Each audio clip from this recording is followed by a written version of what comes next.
Hello, everybody. It's Friday, and it's, what time is it? It's 2 o'clock, 2:06. That means it's time for the Gazette Radio Hour on your hometown station, AM-1220 KHTS, with Doug and John. John? Yes. What? Nothing, Doug. John, so how'd you like the debate? You know, I don't think that's a very fair question, Doug. Why? I'm not going to do the rest of the show with you because I don't appreciate the question. Now, wait a minute. You're saying that you're just going to walk out? Every question here has been pick on John, pick on John, pick on John. I've only asked you one question. I know. Isn't it the most ridiculous thing ever? Look, I'll say, they said to Trump, they go, if you can't handle Megyn Kelly, how are you going to handle Putin? Well, I get that, okay? But if you look at it one way, it just drives me nuts because what's happening is the moderators in all these debates are becoming the story. They're becoming the story. Yes. Whatever happened to, hey, Doug, what's your position on taxes? Yep. And you notice that question was not asked. Stop. Not. So you've said in the past that he said that she said that you said that he said that Rubio. No, Cruz said, if I were Trump, I wouldn't have gone. I wouldn't. There's no need. Look, he's leading in the polls. Okay. What is he going to gain? His strategy was absolutely brilliant, if it was his strategy, and I got a feeling it was. Who won last night? Everybody I talked to said one person won, and one person did not do so well. Yep. Rubio came out looking really strong, really good, gaining some momentum. And Cruz stumbled. Yep. Now, they did pick on him a lot. I think that's right. But you don't sit there and whine. He did the one thing I hate about most people who do debates. Don't whine about the rules. And you knew them going in. Don't get into it with the moderator. Oh, because then you make the moderator the story. But the moderator tried to make herself the story. Well, Trump tried to make the moderator the story with that. But I think that's a legitimate complaint that people have. If he got flustered that much with her and he took his whatevers and went home. No, that's not why he did it. He's not that silly. Come on. It was a show. First of all, he didn't need the debate. Yeah. And look how much attention he got. And look how much attention he got for not having to work at all. Yep. Okay. It's not the first presidential candidate to skip a debate. Right. Reagan's done it. Reagan did it a couple times. And it works in your favor. Okay, but I'll tell you what. One thing I'm glad of, all this is over now in 48 hours, 72 hours, whatever. I'm not going to do the math for you. I'm an attorney. We could hire an accountant to figure out how many hours till Monday. And then it'll be right at least now. Well, I mean, let me ask you a question. You're smart, right? No. Next question. And I'm offended at that question. I'm leaving. Remember, we talked about this. Now, if you're leaving now, what are you going to do when you face a tough judge when you're in one of your trials as an attorney? He didn't leave because of the tough questions, Doug. I know. Listen, you got to get over that part. Let me ask you this. How much of effect did the debate last night or any of the debates leading up to this one have to do with the result come Monday night, in your opinion? In my opinion, I think the first initial debates, people kind of get their minds set. And that's usually true. My view is that's pretty much true with all elections. You make your mind up pretty quickly, okay? And then what happens is things can only go bad from there. Yep. So that's my viewpoint. Hey, breaking news. According to the Washington Post, the Clinton emails include top secret material, says the State Department. Yeah, so? Stunning. Woo. All right. Yeah, none of Congress have security clearance to read them. I know. Hello. So maybe they aren't secure. Maybe they're not top secret, Doug. You don't know because you haven't read them, have you? No. Neener. Okay. I got a secret I could tell you, but I'm not going to, so there. All right, you're listening to the Gazette. Now I'm leaving. But we should both leave. All right, you're listening to the Gazette Radio Hour with Doug and John on AM-1220 KHTS, Santa Cruz hometown station. We're back after this. Welcome back, everybody, to the Gazette Radio Hour with Doug and John on your hometown station, AM-1220 KHTS. This is the Radio Digest version of the Santa Cruz Gazette for all you need to know to be in the know. John? You did very well, Doug.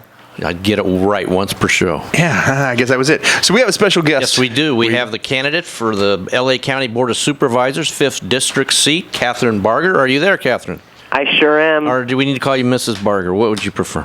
Catherine's fine. Okay. Hey, Catherine, I got a question, and this is going to sound slightly insulting, so I apologize in advance. Okay. LA City Council or LA County Council, what is that, and why should Board we of Supervisors. Board of Supervisors. Sorry, well, it's still a Board of Supervisors. Okay, it's basically the LA County Board of Supervisors consists of 5 board members that represent all 88 cities within LA County. Each district represents about approximately 2 million people. The 5th District starts up in the Antelope Valley, the Kern County line, comes down through Santa Clarita, goes up Gorman, and then comes down a pocket of the San Fernando Valley, and then comes down through Glendale all the way to the San Gabriel Valley, ending in Laverne. Oh my gosh, it's huge. And what I tell people is, in Santa Clarita, for example, you've got the city council that the people of the Santa Clarita area vote for. Right. They also vote for the supervisor, and basically the supervisor is the city council, if you will, for the unincorporated pockets within the Santa Clarita Valley. Gotcha. So like Castaic. So the Board of Supervisors would be considered their city council. Gotcha. Okay, that makes more sense. So you have no influence then on city matters for inside Santa Clarita? Well, actually, no. The city manager up there is phenomenal, and we work really, really closely, not only with the city manager, but also with the city council. So there is overlap. Okay. Catherine, what is your current position? I'm Mike Antonovich's chief of staff, and I've been doing that for 15 years, and then prior to that, I was his deputy in charge of health and welfare, and then prior to that, I was an intern in his Pasadena field office. Wow. So you know the ropes. I'd like to think I do. I definitely understand the county and the complexities within the county. Oh my gosh, but your district has got to be just absolutely, almost largely unmanageable. Well, what I tell people is if you look at the other districts on a map, they're pretty consolidated in terms of the area represented. The 5th district is unique because it is definitely the largest in terms of square miles, but it's also the most diverse. What's right up in the Antelope Valley is not necessarily going to be what's right for Santa Clarita or even right for the East San Gabriel Valley. So it's important to understand the complexities within the district and the needs of each city within the 5th district. So what are the big issues as you see coming up in this election? Well, the big issues, for the county as a whole, it's really the fiscal integrity of the county and maintaining the fiscal strength that we've had, at least for the last 15 years as Mike's chief of staff.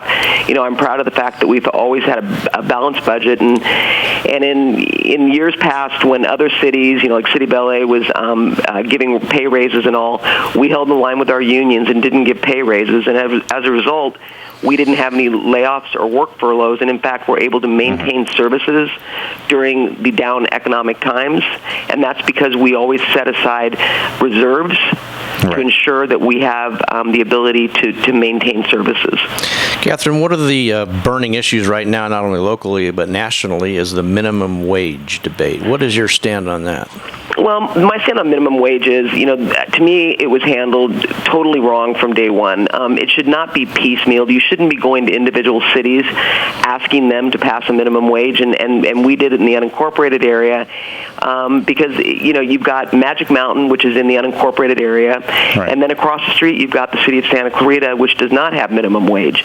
And to do a patchwork like that it's stupid is really what it is. This should have been discussed at the state level, and it should have been discussed with business leaders within the state that have the greatest amount to lose.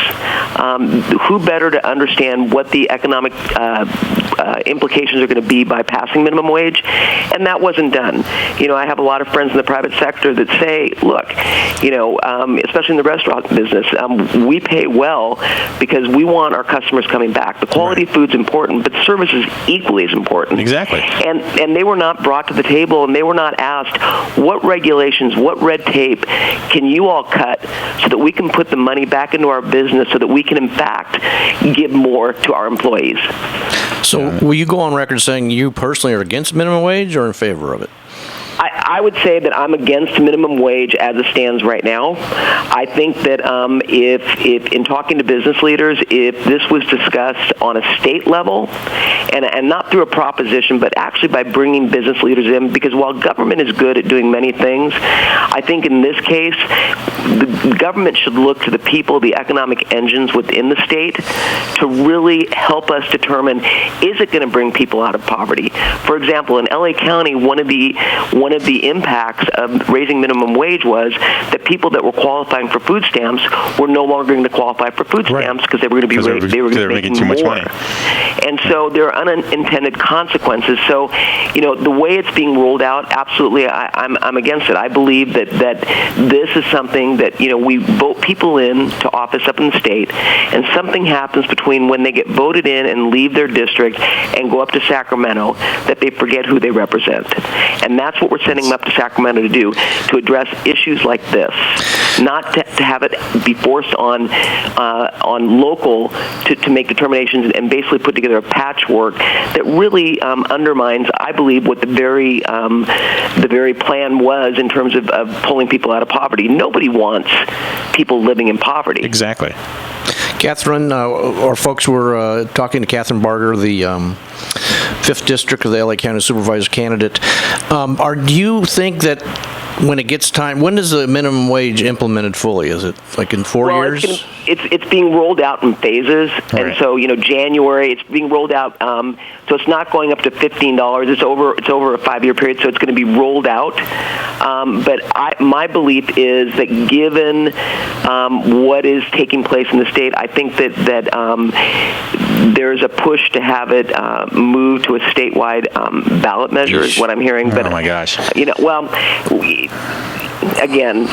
a frustration because Sacramento should be looking at things like this. And by the way, they should be looking at what is driving people into poverty. Do we have middle-class jobs? If we don't, why aren't businesses coming to California? And by the way, if they are here and they're leaving, why are they leaving? Exactly. And when you talk to these businesses, they will tell you, overregulated, red tape, overtaxed. Catherine, but do you think there'll be areas of the unincorporated of Santa Clarita that will try their best to get incorporated into the city of Santa Clarita because of this? A very good question, and the reason why I think that everyone's taking a step back is because, in fact, if it does pass as a statewide measure, going through the LAPCO process, that's the group that basically allows areas to annex into cities. Right. It's a very costly endeavor, and so I think that there's this thought that maybe to sit back and see what happens as it relates to the minimum wage statewide. Because, for example, if Magic Mountain's going to have to implement it, if it becomes statewide, to spend the amount of money they have to spend to annex may not be worth investing in. Right, exactly. And then why isn't there 2 minimum wages? I mean, I can handle if my 16-year-old daughter needs to go get a job, she shouldn't be paid the same type of wage as somebody who's supporting a family. And that was a measure that I worked with the supervisor, not a measure, a motion, when this was brought before the board. That was one of the areas that we asked be exempt. And we also asked to be exempt, for example, if you go up skiing and it's a seasonal business, we asked that they be exempt. And also, we've got an organization called Ability First down here that employs special needs. And they are now under the $15 minimum wage, and they are really struggling to figure out how they're going to make this work. Yeah. So we ask that they be exempt as well, because for these individuals, it's not as much about the pay as it is about getting the training and being self-sufficient and actually just, having pride to get up every day and do something. Okay, so let me ask you another question. Let's take off the business hat for a second. What do you see as the other major issue in this? The other major issues, we've got the issue of Prop 47, and for those people that don't know what Prop 47 is, Prop 47 was voted in by the people, and it was supposed to be safe schools and communities. Right. In fact, what it does is it creates a really disjointed way of dealing with people that are on drugs and people that are stealing. Anything $950 or less is considered a misdemeanor now. Right. And that includes if you were to steal a gun and that gun was worth $600, you would basically get a ticket. It's a misdemeanor. Yeah. If you have any drugs on you, a misdemeanor. In past years, we've been able to go into court, and if someone has an addiction, the judge can give them a choice, jail or rehab. Under Prop 47, that is no longer there. Yeah. And I know someone who owns one of the rehabs who said that their input is down about 50% in terms of people checking in. Wow. The only way we can change any of the provisions of Prop 47 is to go back to the voters. And so that's a priority for me to work toward forward addressing some of the issues. For example, guns. I don't care if a gun is $400. That should not be a misdemeanor. Right. And so, that's a high priority for me, as is Prop 109, which transferred, as a result of a court order, felons from the state prisons down into the county. Yes. And we need to address how that's impacting our communities and where there's overlap between the increase in burglaries as a result of Prop 47, or is it a Prop 109? Yeah. So these are issues that we're dealing with. Another major issue, which I know is of interest up in Santa Clarita, is the homeless issue. And for my background dealing with the supervisor's office on health and welfare, mental health is a common denominator, whether it be homeless, children's services, welfare. Our jails house the largest mental health population in the country. So that's an issue of getting more funding and really rethinking how we look at the mental health laws that are on the books. There's a lot to do, huh? Yep, but it's one of those things where people say, "What are your priorities in the county?" Yeah. The county is a lot of moving parts. Exactly. And while, for me, the first and foremost is fiscal integrity, but you can't just focus on one thing, because there are a lot of moving parts that you need to look at and address. Yeah. So, Catherine, if people want to know more about you and more about your campaign, where do they go? They can go to and it's Catherine, KATHRYN, Barger, BARGER.com. All right, Catherine, we're up against our break. We really appreciate you coming on. Well, thank you very much. Wish you nothing but the best. Folks, we've been talking to Catherine Barger, the candidate for the 5th District of the L.A. County Board of Supervisors. That's a lot to say. Say it fast 5 times. I think we need to change it to just the L.A. Board. There you go. There you go. Thanks so much. Just say supervisor. Supervisor. There we go. There you go. All right. Thanks, Catherine. Take care. All right. There's a lot there, Doug. There's a lot there. And you don't realize what goes on in the county. Yeah. But we do have somebody here who can tell us what's going on in the city. Is it Heather Harbin? It is Heather's Highlights, your favorite. All right. Heather, welcome. Hi, thank you for having me. How you doing? Good, how are you? How's your week so far? It's been pretty good. Any news? Yes, actually. Okay, let's go. What do we have her in if there's no news? Good point. Good point. It was a rhetorical question. Oh, sorry. I didn't see the little light flash. Unfortunately, we're going to start off on a bit of a heavy note. A very sad story happened last Tuesday. A 74-year-old man was hit by a vehicle and killed in a Granary Square parking lot on McBean Parkway. The victim was walking in a crosswalk across the parking lot when he was struck by the vehicle driven by an 81-year-old woman traveling at about 5 miles an hour. Preliminary reports indicate that the driver accidentally accelerated rather than braking after striking the victim, which caused the vehicle to run over the victim. And this is right in the parking lot, not in the street. Right in front of the CVS, yeah. Oh, that's sad. Yeah. The incident happened at about 9:20 that morning. The victim was rushed to Henry Mayo, but was pronounced dead at about 10:15. No arrests have been made in connection with the collision, and the identities have not been released for either party. How do you arrest an 81-year-old? If you have to, right? It's a tough point in your life when you have to give up your freedom. Should you have? Could you have? Would you have? There's a lot. That's difficult. Wow, bring us down. Yeah, but in other news, a few alleged criminals have been picked up by law enforcement. Well, this past week. there you go. See, that makes me feel better. So last week, I talked to you about the shooting that happened in Newhall on January 21st. Right. On Monday, a 37-year-old man was arrested in Southgate in connection with that shooting. Oh, in Southgate. Southgate. Yes. That's gang-related, huh? Yeah, and Joseph Monroy, he had multiple listed addresses, one of which was in Southgate. He was arrested for murder by police officers. The officers were conducting a stolen vehicle investigation and detained Monroy. However, upon further investigation, they recognized him from a flyer that was sent to the police station and subsequently arrested him. Oh, so isn't like social media, isn't the computer, it's a good old poster. Yeah, but you get arrested for like jaywalking, knowing full well that you've shot somebody. Yeah. Those 20 minutes or half hour, 45 minutes, however long it takes for the police to come and go, hey, guess what? Have got to be the absolute worst, because you know you did it. Yeah. Oh. Yeah, Monroy is accused of murdering 21-year-old Rudy Gonzalez outside of a Newhall apartment complex off of Valley de Oro in Newhall at about 12:30 p.m. on Thursday, January 21st. Homicide detectives said that earlier in the afternoon, the suspect was involved in an argument about personal relationships with Rudy's brother, but at some point, all three of them met up with each other, and the suspect produced a handgun and shot the victim, Rudy. And it's the gun's fault. Yep. So. Yeah, the victim was actually a resident of the apartment complex where the shooting took place. Doug, I baited you, and you just said, yup. Yep. I was going to go with the car. That was the car's fault, but I don't want to go there. Okay. Wow. Oh, Anyway. wow. So other two suspects that were taken into custody, they were identified as Santa Clarita's most wanted. They turned themselves in, one last week and one just a few days ago. They turned themselves in? They did. Those wimps. The information on the two were released on January 19th by our Valley Sheriff's Station, and the public was asked for help in locating them. Oh, okay. The 29-year-old David Rodriguez was the first to turn himself in just one day after the information was put out on January 20th. He was wanted for driving under the influence and had a $75,000 warrant out for his arrest. Because he How didn't show could up he to be- court, probably. Oh, okay. I was going to say, it was wanted for driving. Yeah. Because usually you're not wanted for driving. You're wanted for failure You of don't- peer. yeah, exactly. Because you didn't. Okay. All right. That's different. However, just 5 days later, the second suspect, 32-year-old Kevin Beltran, turned himself in. Sheriff's officials said he walked into the sheriff's station and told the deputy at the desk that he thought there was a warrant out for his arrest. And sure enough, he was wanted for sexual battery and did have a $100,000 warrant out for his I think arrest. I'm going to go do that. I think we should go do that. We'll take a field trip. We'll go down and say, hey, I think there's a warrant out for my arrest. No, you're good. Thank you.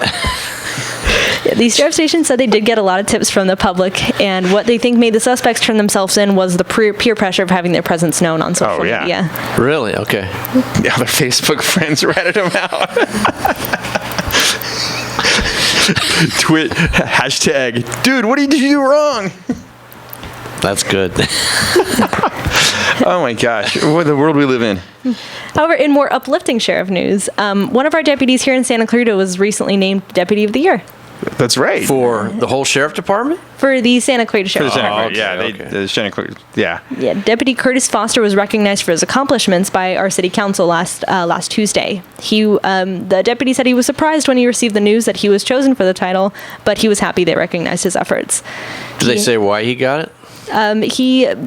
Some of his coworkers felt he had he was very passionate about his job and really cared about being a good role model. Some of the city council who had traffic tickets don't have traffic tickets anymore. I wouldn't Perhaps. go there. I wouldn't go there, John. There's an undercover My story question, there he for wasn't the one that shot the guy in Canyon Country, was he? No. Okay. I didn't know if that maybe you get I don't know. Deputy of the Year for that. that. Or maybe the guy who got thrown up against the wall. Oh, yeah. That guy got out of the hospital. He got out of the hospital. Yeah, I saw that. So he's doing okay. Sorry, we digress again. No, he has worked as a field training officer for our sheriff's station for about a year and a half, but has been a sheriff deputy for about 8 years. Oh. What's his name again? Curtis Foster. Curtis Foster. Congratulations, Deputy Foster. And sheriff's officials said he's just the kind of person that everyone feels that they can count on. I wonder if he's that guy that pulled me over the other day. Anyway, go ahead. Perhaps. We should go see if there's a warrant for your arrest, Doug. See? No, he let me Field go. trip. He let me go. But Pull over? You didn't tell me this. but in other news, with El Nino coming up, Yeah. When? Right up with Y2K. Ooh, we need new computers. I haven't seen rain for weeks. it's expected to hit in more of the spring. That's what I'm holding people you are to that. predicting. Yeah. All right. Okay, go ahead. Yeah, they but Is there like art building classes? not quite. Okay. So you should stock up on some sandbags for the anticipated heavy rain. I do need sandbags for my backyard. Yes, I live on the third story of an apartment building. Should I get some sandbags just because they're free? I think you're okay. They're free. Bring They're them to my free. house. They Okay, are go ahead. free. But you have to fill them, right? No, they're actually come pre-filled. Wait a minute. Wait a minute. When we got ours, I had to fill those suckers myself. You got robbed, man. These come filled? They do. You Oh. can leave your shovels at home for this one. Where's it at? It's happening from 10 a.m. until 2 p.m. at the Santa Cruz Aquatic Center, which is off Center Point Parkway. Is there a limit, does it say? There's a limit of 10 bags per household, but to ensure they can get as many to attendees as possible. What can I do with 10 sandbags? And they're free? They are free. Yes. Wow. That's something I have absolutely no use for. They're free. No, you go get them and bring them to my house. I will for money. They won't be free anymore, will they? Yeah, but in addition to getting sandbags, you can also talk to a firefighter about how you can prepare for El Nino, pick up a copy of the LA County Emergency Survival Guide, and get guidance on how to properly place the sandbags around your home. Okay. And build an ark. That was Heather Highlights, everybody. Heather's Heather Highlights. Harbin, the news director at KHTS. Thank you for having me. Thank you so Heather. much. All Good right. stuff, Heather. See, it's good to start out. I think we started out really horribly and then blossom into something a little bit more entertaining. Just because of Heather. Yeah, probably. All right, you're listening to Gazette Radio with Doug and John on AM-1220 KHTS, Santa Cruz hometown station. We are back.